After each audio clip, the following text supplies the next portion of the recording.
Welcome to the Horror Friendly Podcast.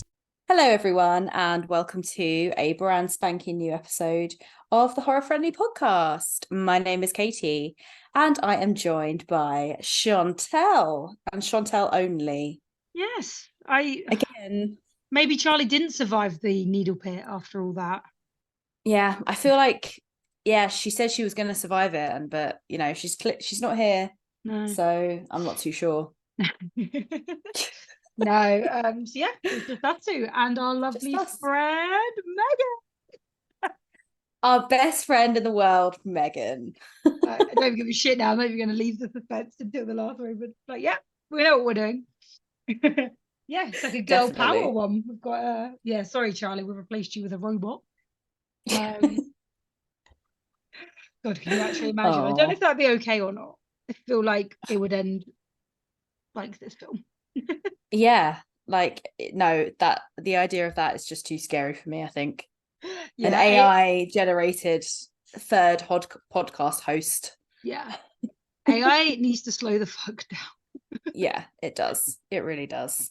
Well, I was like, should we jump straight into it, or is there anything else you wanted to say first? No, apart from the fact it's fucking hot, let's go for it. I'm gonna keep complaining about the heat. Yeah, because that will just be a thing this episode. It's like, what in the fuck of Satan's arsehole was happening outside? Like, I'm really awful. When I come in, I throw my jacket on the sofa and then I'll abandon it for a week. And then like a week later, I'll finally put it back in the wardrobe. And I put away 3 jackets today because of how many jackets I've had in the last week or two. And I was like, I am sweating so much. Why don't need these jackets? Like, what the fuck? Literally last week we were getting jackets and now it's not. And I'm so sweaty and confused and irritated. So yes, this will be a fun episode of me. It's a lot of emotions. You could see how much I'm like, you could see like the sweat line. No, you're glowing. Oh yeah, let's go for glow, not a sweat. Okay, well, today we decided to do M3gan. I've seen in 2 places. One saying it's a 2023 film and one saying it's 2022. Okay. So the M3gan film is that's the heat. There you go. M3gan is a marvel of artificial intelligence, a lifelike doll that's programmed to be a child's greatest companion and a parent's greatest ally. Designed by Gemma, a brilliant roboticist, M3gan can listen, watch, and learn as it plays the role of friend and teacher, playmate, and protector. When Gemma becomes the unexpected caretaker of her 8-year-old niece, she decides to give the girl a M3gan prototype, a decision that leads to unimaginable consequences. Katie, now this was actually your suggestion, and I know it wasn't your first time watching, but do you remember your first reactions? Yeah, because I feel like I only watched this film literally probably like 2 months ago. Yeah. It was pretty new because I remembered I was like, it's on our list to do for the pod. And I was like, okay, well, I fancy watching it. May as well like watch it now. And I did really like it. I thought it was really, really fun. It's definitely like a pizza party film. And yeah, it's quite self-aware as well, I think. And just a general, really sort of campy, fun film. Yeah. And then watching it again today is like, it's made me like it even more, to be fair. It's just really good. I love those sort of horror films, as you know, because I bang on about Scream all the time. I just like those kind of films that horror films that don't take themselves too seriously. And this one's definitely one of those. But it also has some creepy elements to it and some like half decent gore as well in there. And yeah, like I think it's a pretty decent film. What about you? So this was my first time watching it, and to be fair, I pretty much just agree with everything because yeah, like you say, it's fun, doesn't take itself seriously. It does it's obviously hinting on that kind of like futuristic, look what's going to happen when we fuck with technology too much, which I love. The world's kind of divided on that because half the world is terrified of technology, and especially because of films like this, and then half the world is working on technology, and it's like the dolls are already creepy and there's already enough creepy films about dolls that this kind of just blends those two beautifully. And I love that M3gan looks kind of like a Victorian, like the thing they put her in, that beige fucking overcoat thing, I don't know what to call it, but it just makes her look like she could be a little Victorian doll, but she's got that futuristic twist. I think that's really kind of cool. Yeah. And the way she like obviously is played by a human, Yeah. a real life girl, and then there's some particular scenes where she looks kind of a bit more robotic, and then in other scenes she just looks like a girl, like a little girl just walking along, and that's what's kind of creepy about it. There's Yeah. something like really that just doesn't sit right with her. So that is because so I looked this up of like obviously how they did the SFX and stuff, but that is because half the time she was a girl played by an actress, and half the time she was a robot, she was an animatronic. So depending on what they needed the doll to do, depended on whether it was the actress or the actual doll. So obviously that's why it is creepier, because sometimes you're like, that's electric, and sometimes you're like, doll shouldn't be able to do that, and it's because it couldn't do it. So it was Adrian Morat and Kathy, I'm going to say the surname wrong, it's TSE of Morat FX Studio. So they created the puppet version of M3gan that was used for like dialogue and close-ups. And then there was a second animatronic that was used for like certain scenes, and a stunt one that was probably used at the end because it wasn't puppeteered. It was probably the one being thrown around. But yeah, so it had like an automated lip sync and everything. But obviously, and like it could physically move its head, and it was all that creepy, like creepiness. But then yeah, so on set, Amy Donald, my necklace was in the wrong way then, it looked like her name was Arnie. Amy Donald was wearing like a static silicone M3gan mask, which was also created by Mora FX. And then that was like replaced by CGI version to make it even like look more realistic. So that's why you kind of get those two looks. But Right. it Because makes well, it creepy. yeah, like I knew it was a girl doing it as well, but I didn't know that there was, I mean, I guess that's just me really like being stupid, but I didn't know it was a robot as Yeah. well. Like, but obviously it is when you actually watch it back. But I just thought that was more like still the human, but they just kind of CGI'd it. But Yeah. then I did read that James Wan was quite like strict about not having too much CGI, so that does make complete sense. I was going to say this actually, that obviously James Wan was like one of the producers, and did he write it? Am I going to get that completely wrong?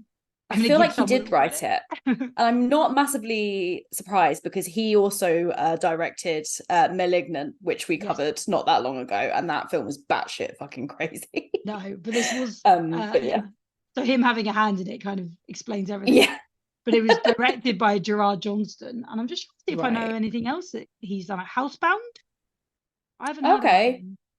So yeah, that'd be. But there is also a M3gan 2.0 coming up, so it'll be interesting to see how his directing kind of keeps going.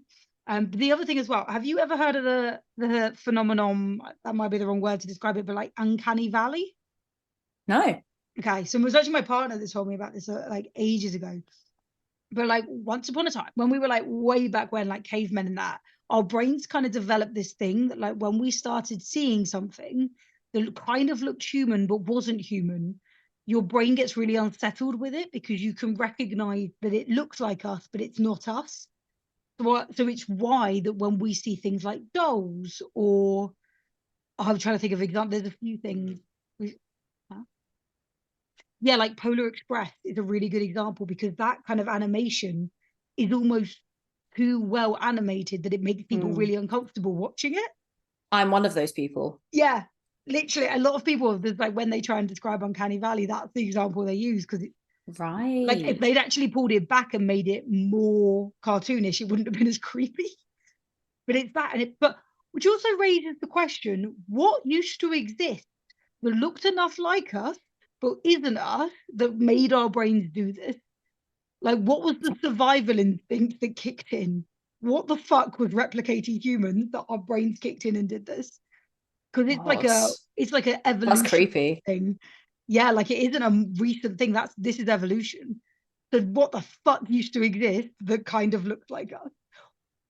I don't know, not a scientist. If there's anyone who listens who knows the fucking answer, please let me know. Or please Please. don't if it's going to give me nightmares. Bearing in mind what I can watch and handle, it's going to give me nightmares, so fucking tell me. So I guess that makes sense why people find like Annabelle and Brahms Yeah. and Jigsaw, Billy the Puppet, like that kind of thing. They find that sort of quite creepy, or they find Yeah. dolls creepy, or why they're used in horror films because there is like some sort of familiarity there. But I think as well, because like if we watch the film Annabelle, they obviously changed the doll so it did look like a person rather than using the Raggedy Ann, because Raggedy Ann doesn't look like person. So they definitely up the creep factor. But it is that when you look at like even like that first when Megan is first walking out with Katie and Gemma, like I think she's walking into the home. She's got her glasses on. Yeah, like she looks so like like just the coolest girl transferring to the new school kind of look. But that was like, oh, that's too close. That is very human, that moment. A bit weird. And when she went with her, was it the school trip where she like fucked that little kid up? Yeah, when she's like walking along, or even when she escapes from the exhibition or the building at the end, and she's walking, and it's just so, and obviously I know it is a human doing it, but it's just so creepy because obviously you're drawn into the film and you're thinking she's in like a robot basically, but she's walking like in such a human way. It was done really well, I think.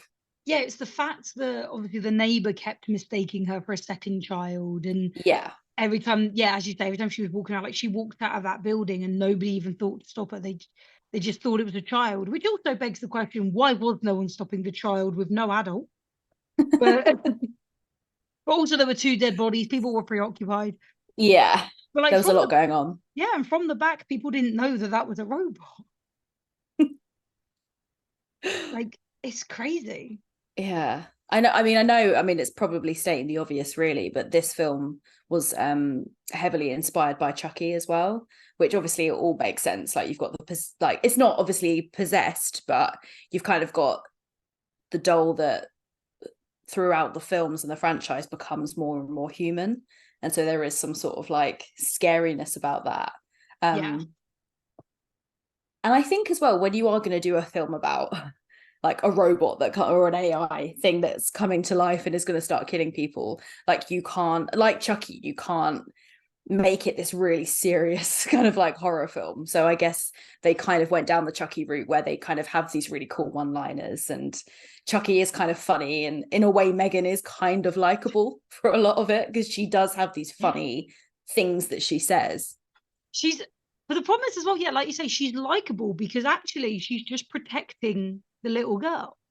Yeah. So although she goes terribly wrong way about it, in that point, you're just like, she's been programmed to protect this child. The dog attacked her. Dog's gone. And like, again, as people watching, you're like, well, this is going to escalate. And then obviously she kills another child. But fuck me. Like, the worst thing about that scene is because it's a fucking child, I should feel bad for him. But everything Megan was saying, you're like, she's got a point. Like, he's gonna grow up to be a jerk. And the fact that the mum, I pointed at myself then, but the mum was like, what would she say? Where it was like, oh, well, you know that what they say about special children, they're more intelligent, so it makes sense. And it's like, stop excusing your child being a little shit. Fucking parent him. And they say behavioral issues are linked to high IQ, so it would make sense that you... It cracked me up because I read a review which said Megan kills one child only in this film, and he's like the cuntiest little kid of all time. Like they haven't just made him like a bit of a twat, like they've made him the worst kid. Like he is an asshole. He's worse than the adult. So you do kind of low-key think like, fair play, Megan. Well, it's when like the little girl is like, well, has he gone to a better place? And she's like, no. Like, that's like, if there is a better place, boys like that don't go there, or children like that don't go there. And you're like, I mean, she's got a point. Are we fans of Megan? You know what happens to bad boys that don't mind their manners? They grow up to be bad men. We were until somewhere towards the end. Oh, it's really. I mean, ripping off the ear was a bit extreme. Yes. I'm wrong. Shoving him in front of a car was a bit extreme. Maybe that was the extreme. And maybe tearing the ear was just, that could have been enough of a warning. But it was the bit where she's like, this is the bit where you run away. And I thought, where is that line from? Where have we... This is the part where you run. Where is that line from? It's a cartoon. Isn't it from Shrek? I think it is fucking Shrek, actually. This is the part where you run away. Of course, it's fucking Shrek. Yeah, this is the part where you run away. Oh, do it in the Scottish accent. And then they do, and then he's like, cool, great. Carries on with his day. It is that. Oh my God. Charlie's going to be so proud of you. Oh, I can't believe Megan quoted Shrek. Like, we are fans of Megan. Like, where can I get one of these dolls? Oh my God. Yeah, I know. Wow. I can't have one of these dolls. It'd be the same bloody height as me. It's funny with this film as well, because obviously there's a lot of like seriousness in it too, because obviously you've got Katie's history with her family, and it's like the first scene in the film where obviously they get into a crash and they both die, and it kind of like it goes quite dark quite quickly. And then you've got like Gemma, who is kind of likable, but she just is completely out of her depth with this girl. Like, she has no idea what she's doing. So she kind of just thinks, right, well, I don't know how to talk about this with her, so I'm going to get Megan to kind of like do everything for me. Which obviously is like, it's commentary on kind of what people do now, is that they kind of use this technology and this modern things to kind of like distract their kids. Oh my God, how many kids do you see with iPads? Where it's just like, but it is literally that, I'm going to make you a friend. Because, and it is that. She was out of her depth, and she admits that, where she's like, I did the only thing I know how to do, which is coding and building. It was just really unfortunate that that's what's worse than it is, obviously, when she's the one who coded it. And it's like, well, you know, she can only blame herself, and she can only be like, where did I fuck up the coding? Like, and then like they even get quite real about grief at the end when Gemma's talking to her about like, oh, you shouldn't have to like not think about these things, you should be sad, the worst thing in the world has happened to you. Like, it got quite deep, and I was like, oh, okay, Megan's getting deep. But it did like comment on grief and talking about it at the end as well, which I really didn't expect from this film. No, to be fair, it was when because it was obviously they did have the child psychologist in there. And then when she was saying about obviously Katie getting attached to Megan as a person, and then obviously she has that whole reaction when she can't see Megan, that bit I was like, oh fuck, this is like a commentary on way bigger issues than she can't have her toy. Like, that's a way bigger thing. And as you say, then it got really deep. But it was beautiful. I don't know if they'd put that at the beginning though, like, it wouldn't have, I mean, it still would have been meaningful, but they didn't have that relationship at the beginning. Yeah. So they obviously had to go through some shit together. Because like, but it is that. It's like, you can't, and obviously what Gemma was trying to do was make her happy, but that's not how you deal with grief, unfortunately. No. Like, you can't just pretend you're happy and move on. Not realistic. No, and that's what kind of like she learnt towards the end. So it was it was like a little journey of self-discovery for Gemma as well.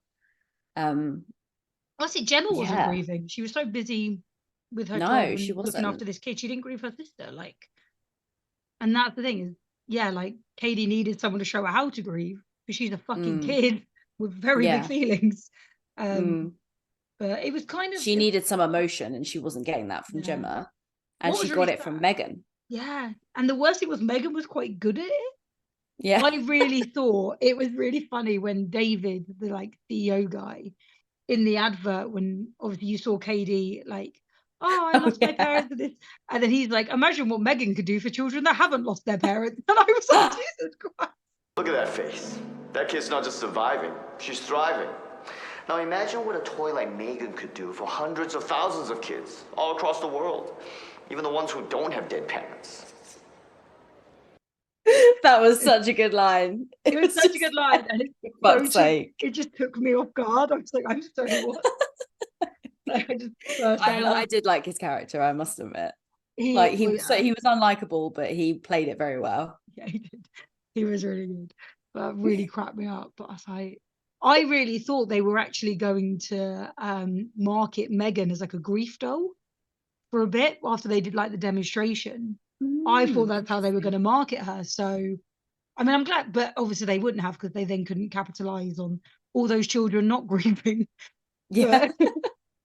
Fucking David, man. Yeah, no. Yeah, that would have been an interesting take on it. Yeah, I really thought that's how it was going to go at one point. But it's fucking funny. So good. But I can see a lot of trying to remember the names of all the different characters. Was it Tess who was like, I'm going to call her like the lab assistant? I don't really know, like Yeah. the robot assistant. I don't really know the terms. I'm sorry, I'm not in that No. industry. Because she called it out like right at the beginning. Mm. So I really like her. The worst thing was as well, like, you know, it's a horror film. Sorry. Like, you know, it's a horror film, so we know where it's going. But Yeah. she's literally the one calling it out, and you're like, listen to your friend. I liked the guy as well. I can't remember his name. His name. But he was funny. Was it Especially Cole? at the end when he like walks he like gets out of the car with his oxygen mask. Like, I'm alive. What up? No. But he was quite funny. He was quite a good comic effect. Yeah. But no, they were good, and they were like good little additional characters, because at first I was like, oh, they're just ones that are going to get killed off, like that's why they've been introduced, but they didn't, so that was something a bit different. Yeah, I think that was either Cole or Kurt, and I'm going to get them around. I think it was Kurt that was stealing the secret. Yes, I think it was Kurt. I thought that was going to be such a bigger storyline. Same. Like, I don't really get what, I mean, I guess the fact that Megan had something on him at the end is that, I guess that was the only reason that it was done, because also, then Megan could have know? that cool. Well, she scans people, I guess, when she talks to them. True. So she knows. She can hack into anything, I guess. She fucking knows everything. All right. Okay. Scrap children's best friend. These dolls need to be the fucking police. Yeah. Like, can you imagine them as like fucking detectives? Like, I know you're lying. I know you stole it. You literally can't lie to me. Great. That would be good. Yeah, that would work. But yeah, no, I was expecting that to be way bigger. Like, I don't know. I think maybe that was just used as a reason for Megan to like come at him and say some like cool lines to him. Yeah, it was bad enough reason for her to kill him and us not feel bad. Yeah. It was funny though, her plan of like making it look like he killed his boss and then killed himself, because like I don't think it came across that way. Like, it looks like they've both been killed. Like, yeah, that lift was too messy, and like, again, I'm not sure what professional I got away with that. As not a detective this week, I would come across that scene and definitely go, this was staged, because like, they were both, one was stabbed in the back, one was stabbed in the front. They were in a lift, so it wasn't like the fucking hokey cokey happened and they moved all around. Like, how would you stab yourself with do you know what I mean? There was too many. I was like, no, it's just not straight up, it's not like gonna happen. The only way she could have made it more convincing is if she left a little note to be like, yes, I killed him. Like, well, the one thing I don't get is that, like, obviously Gemma and Katie survive at the end, which obviously we'll get into, and then they leave the house, but like, where does that, I mean, obviously there's a second one, there will be a second one, but where does that leave them? Because then are the police going to believe that it was Megan that was doing all of this? Surely they'll put it on Gemma. Well, okay, so here's the thing. That building, being that it's like they spent £100,000 of their employees' money with no permission. They have money. That's a big ass company. There are cameras everywhere, especially in a lift. So there is definitely proof of a small person who looks like a child coming through and stabbing a bunch of people. But it's going to be very hard to believe that that was a robot.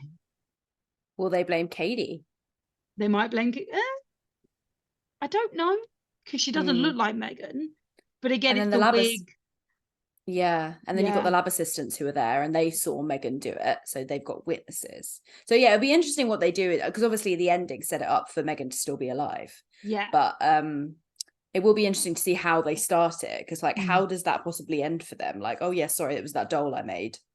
Yeah, sorry, whoops. But this is the thing, because I mean, does she even know?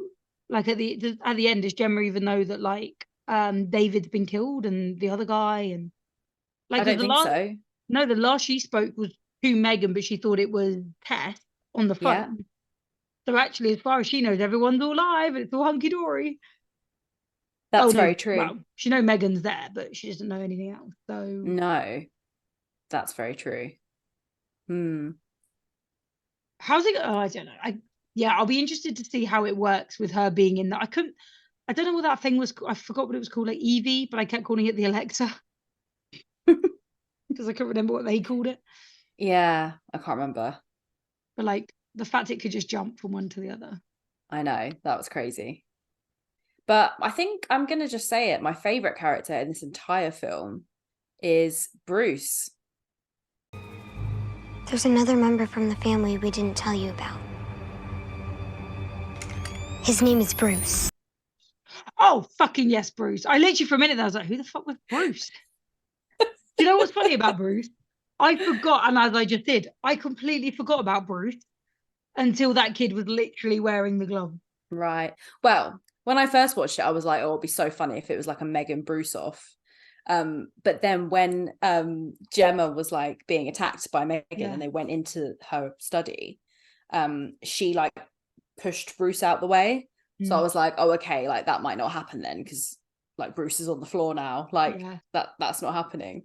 But yeah, it was just when she was like, oh, I haven't introduced you to another member of the family. At that point, I was like, who? And I still hadn't connected the dots. Oh, like, it was good. I'm normally quite good because, again, there's that whole thing that if you see a gun in Act 1, it will come back in Act 3. So I'm normally quite good at being like, well, you've introduced me to that's coming back. Nope, I was so invested in the movie, I just completely forgot about Bruce. And I was like, who's this other family member? I thought it was going to be like, Evie. I was like, how's the fucking sound system going to help? Well, I bet that made it better though, because that was even like a better surprise that you remembered Bruce. It was literally the gloves and the whole light bulb moment. It all came back. Such a happy ending for me. I was like, yes, let's do this. Because Bruce does a lot of damage. Like, it doesn't kill her, but he fucks her up. Yes, he fucks her up. But also, I love the fact that it was Katie having to wear the gloves. Yeah, like that was very cool. I think that was so necessary for her to like break that connection. But I love the fact that as she was ripping Megan, she was singing, but it was something about losing the good and bad parts. And literally, my partner just went, "But she is the bad part. She knows that, right?" And just like ripped her in half. Oh my god! And also, it did remind me of like the Child's Play films and Chucky, like when he's getting attacked, and throughout the films, he kind of in the first film he sort of starts looking like a little cute doll, and then he just gets worse and worse. And that's kind of what happened with Megan, because like her hair was ripped off and she had like a sort of somewhat sort of scar down her face, and she looked I thought that looked badass. And that's when it became really like a really, really fun film for me. I was like, she is gone, like she is not this pretty cute little girl anymore. Like no, I really want to try that makeup look, because I was like, that's fucking sick. I need a blonde wig. No, I think for me, when it was like, I actually sent you a picture when she does the dance in the hallway, and as soon as she picks up that like sword knife, I don't know what to call it, it's quite long. Oh my god! As soon as he gets that, I'm like, nah, it's fun. Now we're Chef's kiss. Yeah, need the popcorn now.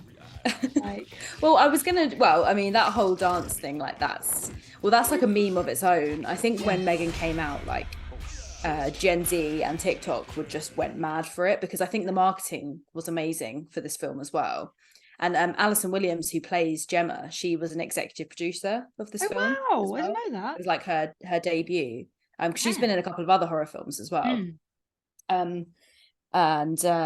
And she said they were debating whether to keep the dance scene in the trailer or to kind of leave it. And she was like, "Thank fuck we left it, because it helped so much with the pushing and the selling of this film." Yeah, I think because it didn't give anything away, and I think it kind of showed that, like, because again, I'd seen that advert, I know that clip. I think it would have appealed a lot more to like teens, because if you just been like, "Oh, there's this AI doll," like, I don't think it wouldn't have appealed. But I think that, like you say, like a TikTok dance fucking doll. Yeah, everyone's going to start doing it. And like, even in the premiere, they had like all these Megans come up on stage. And I think like it was just very much like, yeah, we're going to milk this. How many In a good way. Megans are we going to see at Halloween? Yes. Well, I think, well, I mean, they say it's 2023. I'm pretty sure it was 2022. So It I was thought either kind of very late last year or very early this year. yeah. But I'm sure we will see a lot of Megans this year as well. Yeah. But no, I know, yeah. Oh, bless her hair. I can't remember what I was going to say. Oh, did you know? Actually, do you know what the dancing also does kind of remind me of? Is that oh my god, the Black Mirror episode, the Miley Cyrus one that went huge. Yeah. It was that little doll that was teaching the dance moves and that sort of shit. That kind of, when I saw the advert, straight away my brain went to Black Mirror. So I wonder if there was that sort of like, because that that episode went viral. Like yeah, that was like a huge episode for them. So I wonder again if there was that sort of link and connection. Yeah, definitely.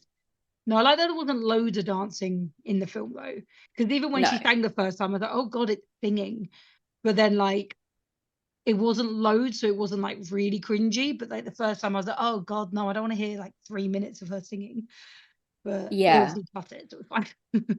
Yeah, well, it was that Titanium song, and that's like the lyrics to it are like, you shoot me down but I won't fall, I'm titanium. So it's like a cute kind of lullaby to Katie, but Gemma's like, what the fuck is she singing? Well, it seems like a cute thing to Katie to be like, you're so strong, but actually it's not Gemma, sorry, it's Megan being like, you literally can't kill me, bitch. I am titanium. Yeah, but yeah, like it's weird. It was a kind of a weird thing with the dancing because I really loved it, and like maybe it was the fact, like you say, like it wasn't done a lot, and it kind of wasn't done in like a cringy way. No. It was done in sort of like a fun camp, kind of almost a bit out of the blue random thing that kind of happened. But I'm like, at this point I'm kind of here for it, because then she steals a fucking sports car and drives that back. Like it all just goes a bit mad. But like I think because the rest of the film was so good that you kind of can enjoy those really silly bits. But I think that, as you say, because it wasn't done in a cringy way, because I think it was just done to distract the Dave character, David. So it was just kind of to be like, oh, I'm a child's toy, look at me dance. So it was actually, and it was also really fun at the same time. Yeah, so it wasn't out of place, it wasn't cringy. It was just that, it was her trying to distract him. Sorry, I'm only drinking water, and for some reason it made me like really need to burp. But yeah, so it wasn't done badly, it was done really well. But had it been like every scene like dance with me, I'd have been like, oh, fuck off. Yeah, no, there were like little clips of like her and Katie dancing, like very like short little clips. So like it kind of built you up for it. Yeah, and that was it. It was them playing. It wasn't we're putting on a concert that Gemma has to watch. Like, I mean, I say that's cringy, but I also know I did that with my siblings as children, where we're like, hey, you have to sit down and you have to watch our dance. Absolutely. It's like the parents have to sit and watch it and be impressed. Oh yeah, I want like, I want a round of applause. I want to get to stay up an extra 10 minutes later because my performance was that amazing.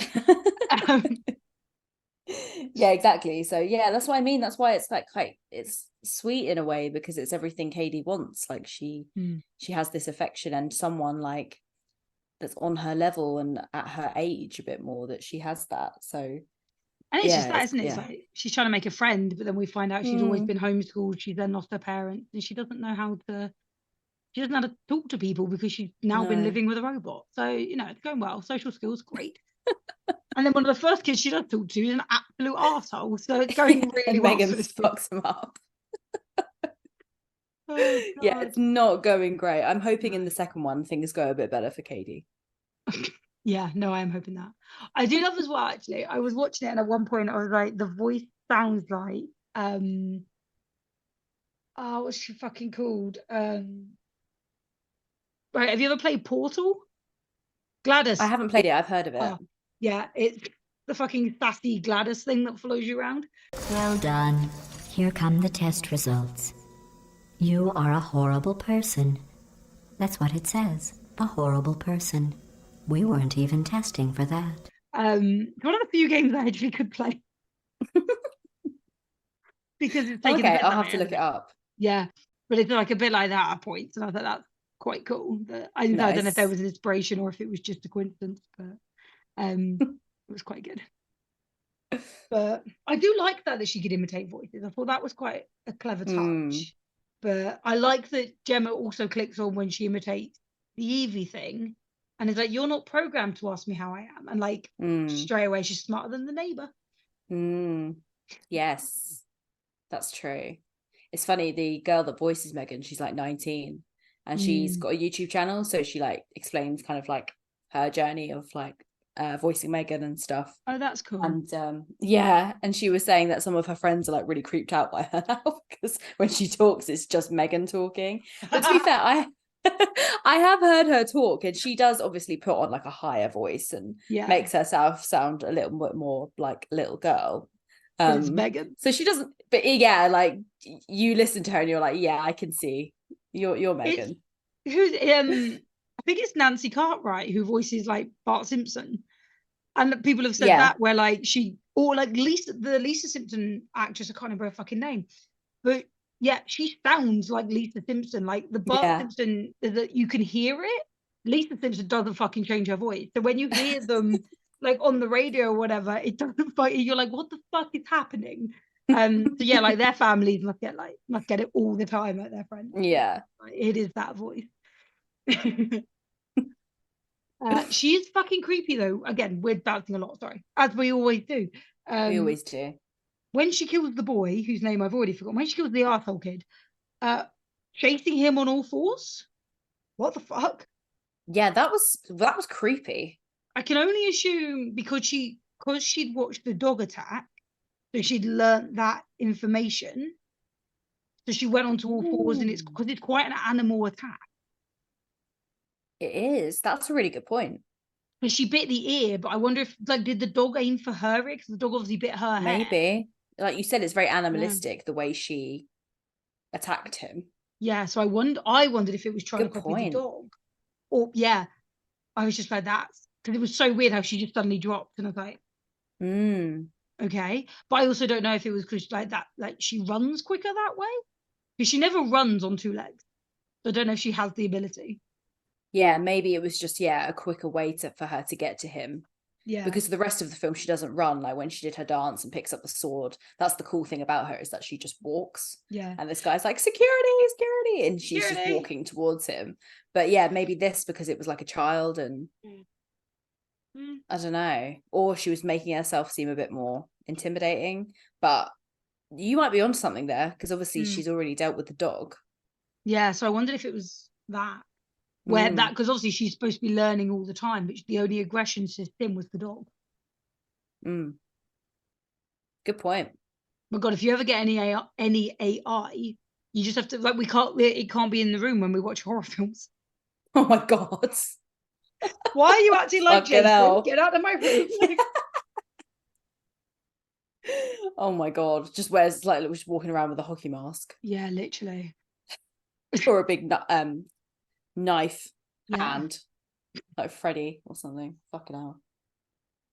So did you get any more like special effects or anything for it? Because obviously, as I mentioned before, I think they were quite keen to like not use very many special effects.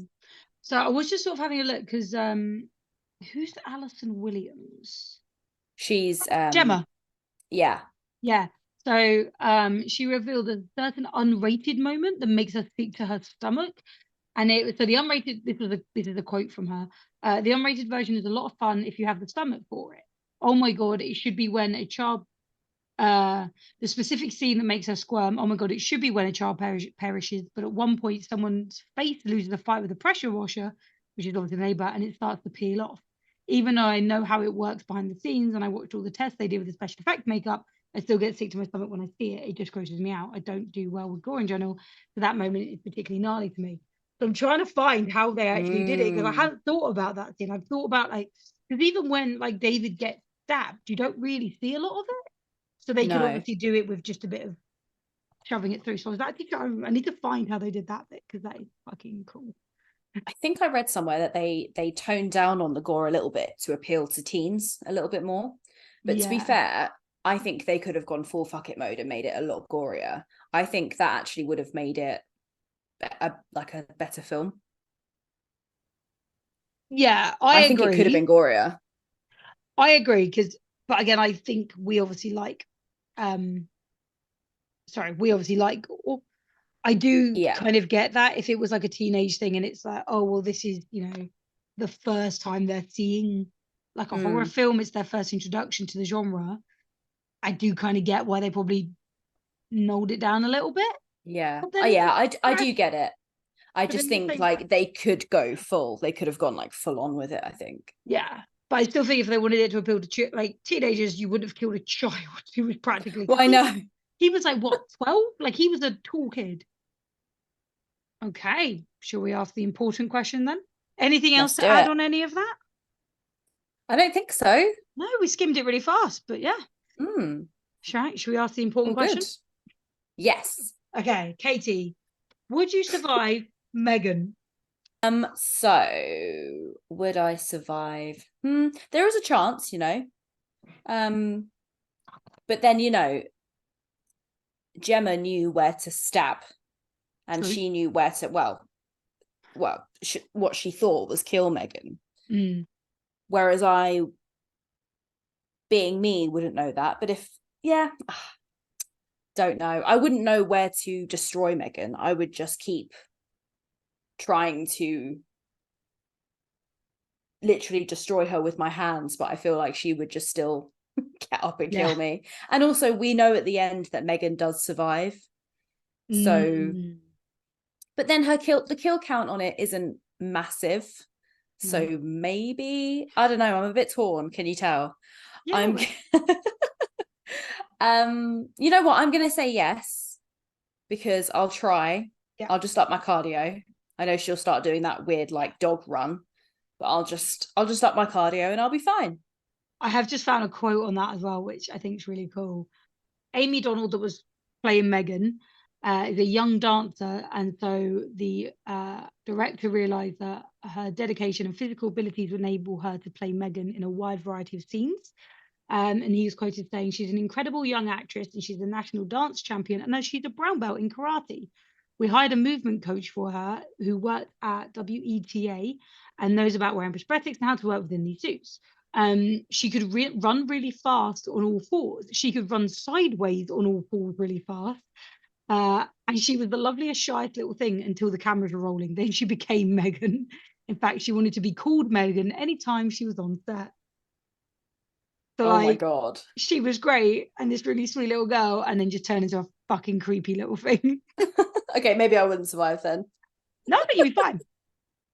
I'd be fine. Wow, that's very cool. What a talented girl. Yeah, right? I don't actually know how old she is. But Damn. she's like probably a tween, so like fair play to her. Yeah, fair play. And I also just found as well that there was only 2 or 3 shots in the movie in which M3gan is entirely CG. So it is literally all done through, as we said, it's either the animatronics or it's the actress in makeup, and then they've just tweaked the CG. But there's only 2 or 3 shots where they've had to edit it quite heavily, which is amazing. Sorry. So yes, sorry, I just found them then. I was like, I'll add that in. She said about running. That's interesting. Yes, I can't get that running out of my head. Yeah, so I'm gonna say I'm gonna back myself, man. I didn't back myself in Saw 2, so I'm gonna back myself this time. Do it. What about you? I'm going to say yes, because as you say, the kill count isn't huge. Also, I think I'm unlikely to be one of her early victims because I wouldn't attack a fucking child. Yeah. So I'm not going to be a threat to M3gan because I'm not going to be attacking the person she's trying to protect. However, if I ended up in like Gemma's situation where it's like, well, you're in the way of me looking after this child. But then, as you say, I would just get to the point where I would just fucking... Again, I'd aim for the head very much like a zombie, or aim for the stomach because I don't really know, as you say, like where the circuit board would be. But just anything electrical, I'd start fucking stabbing. And I think if you farted, that probably wouldn't help. Yeah, because it wouldn't really help the situation. I probably would be shitting myself. It's terrifying. I'm going to take all that. It's terrible. That was funny. But it probably would be that. I'd probably be like a screwdriver in the ear. Like I'd be trying to get to wherever I thought like circuit board was. Yeah. So I'd want to think I'd put up a bloody good fight at the end and just keep going for it. I like the sort of like look at this pen trick. The only problem was she tried that like Yes. twice, and obviously M3gan learned. So I would try something like that, and then yeah, if I could get her to turn off, fucking kill Mhm. the shit out of her. But yeah, so I'm Okay. I'm gonna say Yeah. yeah. Okay. So, what are we giving M3gan spooks out of 5? And what is your favorite spook? Tell, I will come to you first because That's the only option. I will come to you first. yes. I'm assuming what's gonna be yours as well, but I'm going first. It's gotta be the running. It's gotta be that run, and it's gotta be biting the fucking ear. That's gotta be like my favorite, like creepy thing. Because as well, I think there's a thing in horror, like there's always a dog that dies, but as soon as you kill a kid, like it's so much worse. We've said this before with Mm. some films, like you can't kill a child. And if you do, you've got to have a fucking good reason to do it. So obviously they made sure the kid was a dickhead. But that doesn't stop that scene, and the fact as well that's her first. Does she kill the kid before the neighbor? Yeah, she does. Mm. So that's the first time we know she'll go that far. Like she's Yeah. obviously killed a dog, but the dog attacked her. So Yeah. yeah, so it's the first time we see that level. And then I'm gonna give this. Oh, I'm gonna give it a 4. I think I actually really enjoyed it. As you say, it's like a bit of a pizza party film. From what I found on like Rotten Tomatoes and that, it wasn't scoring as high, which I think, yeah, it's like missing out because it's so much fun. It's just fun. Wow. I thought it would score Like quite high. I'm saying this now. Well, it's got like a 6.4 out of 10 on IMDb, but to me, that's kind of like average. That's not high. It's got 93% on Rotten Tomatoes. Oh, okay. Well, it just depends where you're looking then. Yeah, I mean, yeah, Rotten Tomatoes is fucking loving it. Yeah. Okay, go on So, then. Oops, sorry. no, you go. Well, I was gonna say, what's your spook? And your spook out of 5? So I was gonna say the running, but I think I'm gonna go with the dancing because it literally is my favorite bit. Good. And it's not, I mean, it's more my favorite bit than it is a spook because Yeah. obviously the running is a lot more creepier. But I'm gonna break the rules a bit just because I just love how like out of the blue and like weird that dancing is. Yeah. That whole scene, even the song, like it just goes so well with it Yeah. all. No, So it does. yeah, I'm It gonna give does it. really. I'm gonna give that, I think. And I'm gonna give this a 3.5. I was debating a 4, but I thought maybe after a couple more watches it might like reach up to a 4. Yeah. But yeah, I would definitely. It's definitely one that I would watch again. It would be really yeah. fun to like watch with friends, with a couple of beers, a couple of pizzas. Like that's kind of how it should be watched. Yeah. No, absolutely. You could do like a M3gan drinking game. Like you could get fully into it. So And then yeah, by the time you get to the dance, you'll all be drunk enough to join in. yeah, And that's exactly. amazing. That was M3gan with me and Katie. Hopefully Charlie will be able to join us next week. But if not, we shall see. We're all busy. We have lives. We have full-time jobs around this as well. So thank you for your patience. But check us out on all the socials to see what we'll be doing next time. Until then, bye. Bye. Don't die. Don't die. Oh my god. We cannot think We it for the tried. lives of us. Ah.